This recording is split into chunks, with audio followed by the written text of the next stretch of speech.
Hello, my name is Alan Rodriguez, and I'm the inventor and founder of Accesr. Our team has 2 patents that ensure we control our data. We believe we're living in a global data wilderness, a wilderness without laws. Data monopolies have created global data lawlessness that allows our data to be stolen and used to manipulate entire societies, putting democracy as we've known it for many generations in jeopardy. But don't take my word for it. Google plainly and factually states this truth in a leaked video intended only for Google employees, titled The Selfish Ledger. In this video, Google shows us a future where our data directs the collective actions of entire societies over many generations. In a moment, I'll share with you how we can solve this problem. Thank you.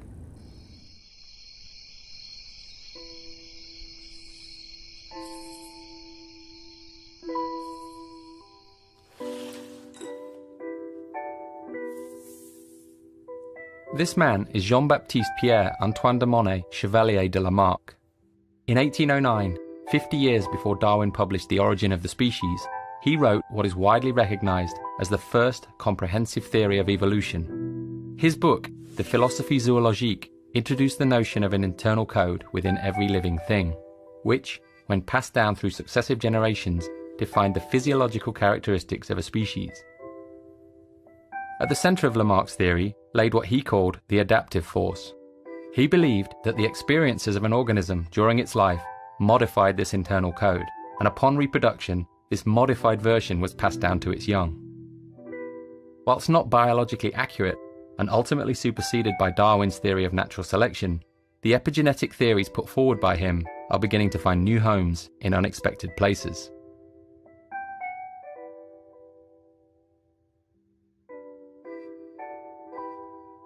When we use contemporary technology, a trail of information is created in the form of data.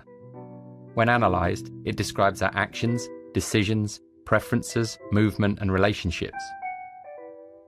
This codified version of who we are becomes ever more complex, developing, changing, and deforming based on our actions.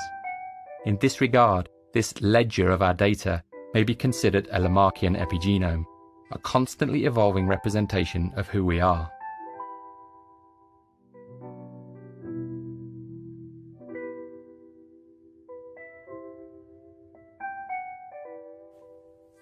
This is Bill Hamilton, one of the most significant evolutionary theorists of the 20th century. His work studying the social structures of ants, bees, and wasps had a profound effect on our understanding of the role of genes in social behaviors such as altruism. He believed, and went on to prove, that the driving force behind evolution was not the individual, but the gene. He stated that the ultimate criterion which determines whether a gene will spread is not whether the behavior is to the benefit of the behavior, but whether it is to the benefit of the gene. In the mid-1970s, the British evolutionary biologist Richard Dawkins built on the work of Hamilton and others to popularise the concept of the selfish gene.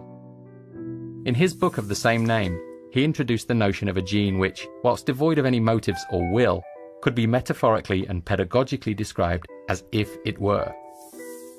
In this model, the individual organism is a transient carrier, a survival machine for the gene. User-centered design principles have dominated the world of computing for many decades, but what if we looked at things a little differently?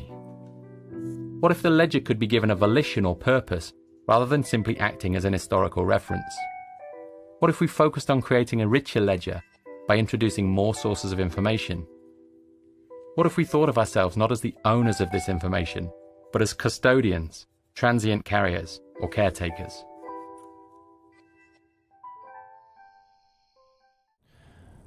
So what we just saw was Google apparently saying that data doesn't belong to us, that we're just transient carriers for the data, that the data perhaps has more value than we do as people, that they can monetize. In the next chapter, Google shows us a product proposal that allows users to control how their behaviors are manipulated. a product for choice and consent, one we can all agree that we would like. But this product does not exist because the data monopolies sell these manipulated behaviors to the highest bidder instead. They monetize our data. So let's build that product, because Accesr is that product.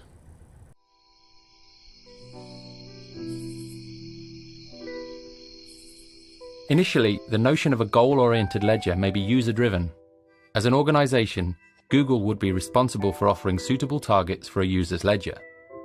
Whilst the notion of a global good is problematic, topics would likely focus on health or environmental impact to reflect Google's values as an organization.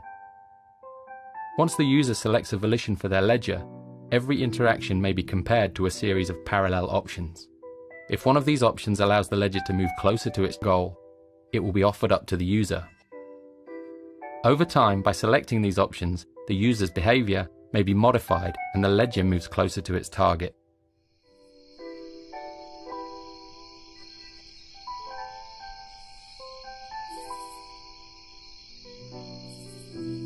As this line of thinking accelerates and the notion of a goal-driven ledger becomes more palatable, suggestions may be converted not by the user, but by the ledger itself. In this case, the ledger is missing a key data source, which it requires in order to better understand this user. In order to plug the gap in its knowledge, the ledger begins searching for a device which delivers the required data when used. From this list, the ledger begins sorting the options most likely to appeal to the user in question. In situations where no suitable product is found, the ledger may investigate a bespoke solution. By analyzing historical data, it is increasingly possible to discern qualitative information such as taste and aesthetic sensibility, which may be used in the creation of a design proposal. With the advent of technologies such as CNC milling and the emergent possibilities of 3D printing, a custom object may be created to trigger this user's interest. In this way, the ledger is able to plug gaps in its knowledge and refine its model of human behavior. So that last part was a bit abstract and a little hard to follow. So I want to take a moment and go through it with everyone. What Google just suggested is that our data, if given a purpose, powered by artificial intelligence, it could decide that it needs more data on us. And it could, in fact, suggest products for us to use specifically to collect the data that the ledger is missing. They even propose the idea that this AI, using all of our data, could use our tastes and preferences to literally custom build a unique, personalized product designed just for a single human being, and that they can do this at scale. So what this means, really, for those of us that are inventors and creators and build products, is there's no reason for any of us to actually create products going forward, because our data, fueling AI decision making, the AI will invent products for us. No need for us to innovate. No need for us to think about what's needed in the marketplace and go build those things. All that's just antiquated. We don't need any of that anymore.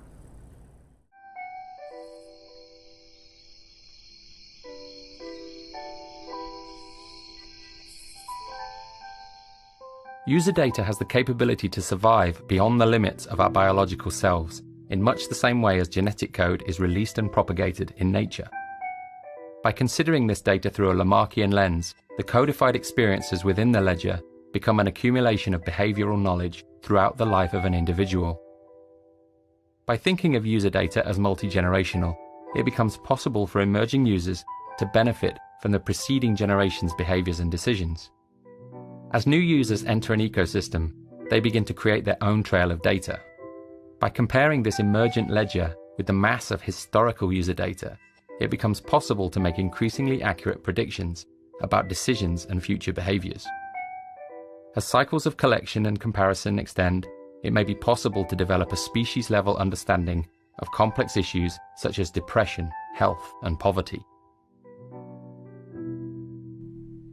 Our ability to interpret user data, combined with the exponential growth in sensor-enabled objects, will result in an increasingly detailed account of who we are as people. As these streams of information are brought together, the effect is multiplied. New patterns become apparent and new predictions become possible.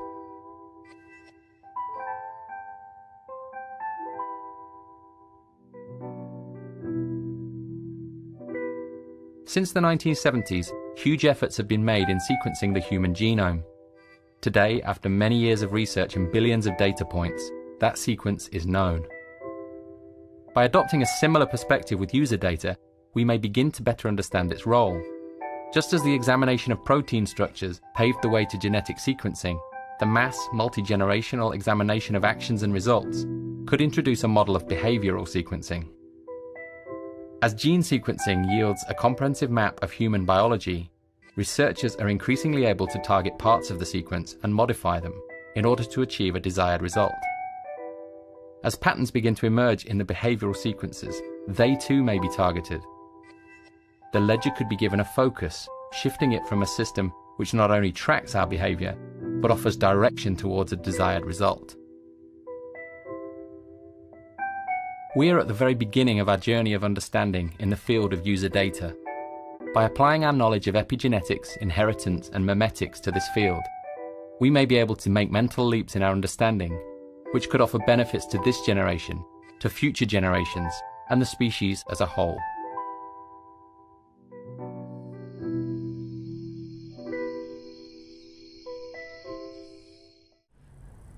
So what we just saw was, I think, is possibly the most challenging part of this video to watch, because Google's proposing that our user data is the key to solving some of the most pressing problems we face as a species.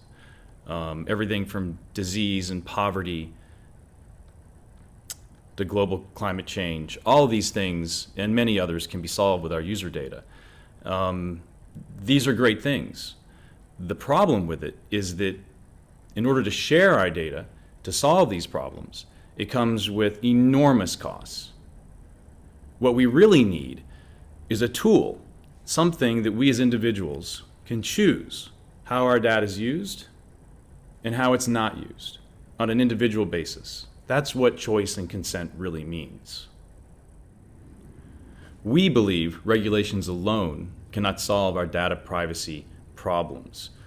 We believe we need technology that creates a kind of digital rule of law.